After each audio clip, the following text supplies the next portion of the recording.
Hello friend, स्वागत है आपका हमारे यूट्यूब चैनल जीके ट्रैकर पे। आज हम इस वीडियो में देखने वाले हैं उत्तराखंड एमसीक्यूज़ का भाग छठवां आज हम देखने वाले हैं। ठीक है फ्रेंड्स, अभी तक 5 भाग आ चुके हैं। अगर आपने नहीं देखे हैं तो आप उनको जाके देख सकते हैं। इसमें भी 20 क्वेश्चंस हैं। चलिए वीडियो को शुरू करते हैं। पहला क्वेश्चन है, गढ़वाल सभा की स्थापना किस वर्ष हुई थी? तो जो ये गढ़वाल सभा का गठन हुआ था ये हुआ था वर्ष 1914 में। ठीक है फ्रेंड्स। दूसरा प्रश्न है, भीम की मंगरी व भादों की मंगरी जलधारा कहाँ स्थित है? तो ये दोनों किसके नाम है? ये दोनों जलधारा के नाम है और ये कहाँ स्थित है? सही आंसर है पौड़ी में। ठीक है, भीम की मंगरी और भादों की मंगरी दोनों कहाँ स्थित हैं? पौड़ी में ये स्थित हैं। अगला प्रश्न है, कोटद्वार स्थित सिद्धबली मंदिर किसको समर्पित है? तो जो सिद्धबली मंदिर है इसकी लोकेशन कहाँ है? ये कोटद्वार में है और ये समर्पित है हनुमान जी को। ठीक है, हनुमान जी का प्रसिद्ध मंदिर है कोटद्वार में। इसका नाम क्या है? सिद्धबली मंदिर। गढ़वाल का प्रवेश द्वार भी कहा जाता है कोटद्वार को। ठीक है। अगला प्रश्न है, विवेकानंद पर्वतीय कृषि अनुसंधान केंद्र की स्थापना किसने की थी? तो विवेकानंद पर्वतीय कृषि अनुसंधान केंद्र की स्थापना इनमें से किसने की थी? बोसी सेन ने की थी। ठीक है, कहाँ की थी और किस वर्ष की थी ये हम उत्तराखंड जी की जो वन लाइनर सीरीज़ है वहाँ पर इसको डिस्कस हम कर चुके हैं। तो आप मुझे उसका आंसर कमेंट करके ज़रूर बताएं। ठीक है फ्रेंड्स, अगर आपने सीरीज़ नहीं देखी तो आप उसको प्लेलिस्ट में जाके देख सकते हैं।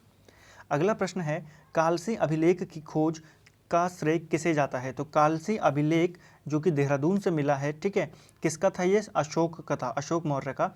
इसकी खोज किसने की थी? जॉर्ज फॉरेस्ट ने इसकी खोज की थी। ठीक है, इंपॉर्टेंट प्रश्न है, पेपर में पूछा जा सकता है।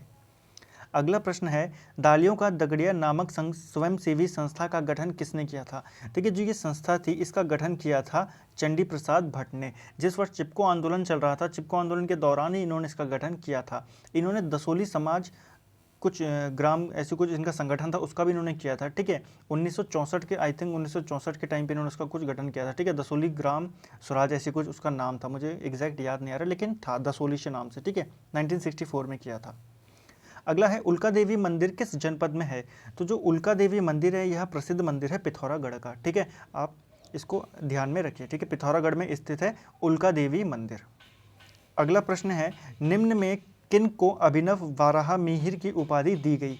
तो अभिनव वाराह मिहिर की उपाधि दी गई है मुकुंदराम बर्थवाल को। ठीक है, इनको अज्ञे के नाम से भी जाना जाता है। ठीक है फ्रेंड्स। अगला प्रश्न है, उत्तराखंड में हर्बल रिसर्च इंस्टीट्यूट कहाँ स्थित है? तो हर्बल रिसर्च इंस्टीट्यूट कहाँ स्थित है? ये स्थित है गोपेश्वर चमोली में। ठीक है फ्रेंड्स। अगला प्रश्न है, मेघदूतम का गढ़वाली में रूपांतरण किसने किया था? तो गढ़वाली में रूपांतरण किया था मेघदूतम का आचार्य धर्मानंद ने। ठीक है, इंपॉर्टेंट क्वेश्चन है और बहुत बार आ चुका है। गौना ताल किस नदी पर स्थित है? तो जो गौना ताल था या गौना झील है ये कहाँ बनी है? ये बनी है विरही नदी पर। ठीक है, विरही गंगा पर ये था। रामेश्वर के समीप सरयू नदी से कौन सी नदी संगम करती है? तो रामेश्वर के समीप सरयू में मिलती है रामगंगा पूर्वी। ठीक है, यानी कि पूर्वी रामगंगा नदी का संगम होता है सरयू से रामेश्वर के समीप। अगला प्रश्न है, राज्य के पर्वतीय क्षेत्रों की अधिकांश मृदा का पीएच मान कितना है?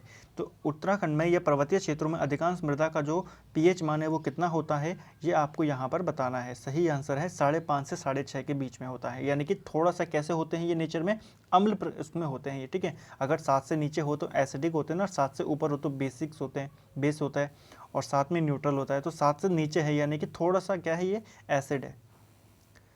निम्न में से कौन सी मृदा गन्ने व धान की पैदावार हेतु उपयुक्त है? तो गन्ना और धान की पैदावार के लिए अच्छी मिट्टी मानी जाती है तराई मिट्टी।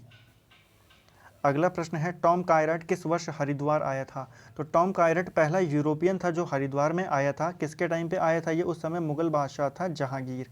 ठीक है, जहांगीर के टाइम पे ये हरिद्वार आया था 1608 में, और इसने हरिद्वार को क्या कहा था? शिव की राजधानी। तो आपको पूछा जाता है हरिद्वार को शिव की राजधानी किसने कहा था? टॉम कायरट ने। अगला है, हनुमान चट्टी से किस ताल का ट्रैकिंग मार्ग शुरू होता है? तो हनुमान चट्टी से ट्रैकिंग मार्ग शुरू होता है डोडी ताल का। डोडी ताल कहाँ स्थित है? ये उत्तरकाशी में स्थित है। ठीक है, और 6 कोनों वाला ये ताल है। ठीक है फ्रेंड्स, ये भी पूछा जाता है। अगला है, ओली और जोशीमठ के मध्य सड़क मार्ग से दूरी कितनी है? तो ओली और जोशीमठ के बीच में सड़क मार्ग से अगर दूरी देखें तो वो 15 किलोमीटर है, और जो रोपवे बना है अगर रोपवे के थ्रू देखें तो वो दूरी है 4.5 किलोमीटर की। ठीक है, तो ये डिस्टेंस भी पूछी गई है एक बार किसी एग्जाम में। ठीक है फ्रेंड्स। अगला है निम्न में से किस स्थान से सूर्य की मूर्तियां प्राप्त हुई हैं? तो सूर्य की मूर्तियां प्राप्त हुई हैं ऑप्शन ए जागेश्वर से। ठीक है फ्रेंड्स। अगला है बोक्सा बिरादरी पंचायत का सबसे मुख्य अधिकारी कौन होता है? तो बोक्सा में जो बोक्सा जनजाति है उनमें पंचायत का सबसे मुख्य अधिकारी होता है तख्त, उसको तख्त कहते हैं। ठीक है फ्रेंड्स।